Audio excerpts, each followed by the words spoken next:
Conformational angles are an important part of horse anatomy. It's something we look for when breeding and when we buy a horse. These angles affect performance and longevity, so it's essential you get a horse with good conformation. But what is conformation? Conformation is judged with a series of factors including the balance through their body and the angles of their joints. Good conformation is seen as having equal length through the neck, shoulder, barrel, and hip, as you can see on this horse. This is usually accomplished with good angles, leading to an overall more proportional look in the body. This is a subjective practice that has very little replicability, which is why it is so difficult to breed on the basis of conformation. Our article delves into the ways horse conformation can be standardized through the horse shape, space model, and genetics. This is a relatively new area of study, but 3 genes were isolated to affect a specific anatomical angle. ALX1 has been associated with cranial morphology and spinal development in the Poole angle. Bone mineral density and osteoporosis in the elbow angle has been associated with RSU1 and Peter. And so, just to show those, the Poole angle is made by drawing a line from the tip of the horse's nose to the poll of the horse, which is the top of the head right here, and then to the withers of the horse, which is the very top of like the shoulder area. So that angle right there is the Poole angle. And then the elbow angle is made by drawing a line from the withers to the point of the shoulder on the horse.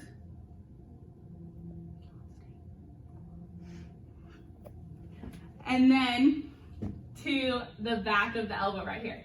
And so that angle is the elbow angle. 524 horses had their genomes analyzed using either 50K SNP data, whole genome sequence data, or 670K high-density SNP data.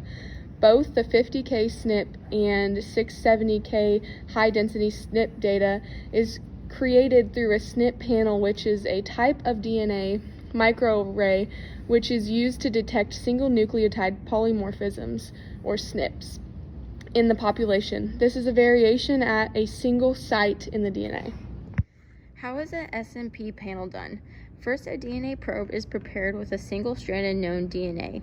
Then, cells for the control and experimental samples are prepared.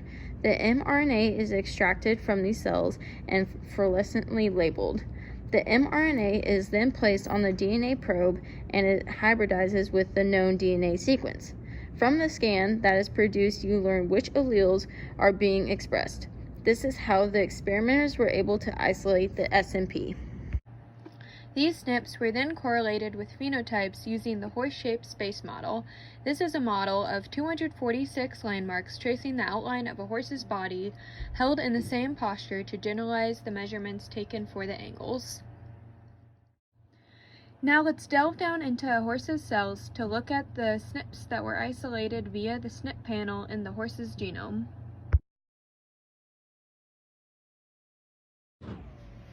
The first SNP is associated with the ALX1 gene. The ALX1 gene lies 50 kilobases downstream from the SNP. This SNP is known as a quantitative trait loci, or QTL, for the Poole angle.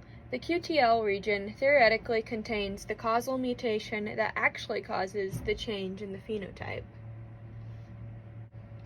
Now let's zoom back out to go investigate the other trait, which is the elbow angle.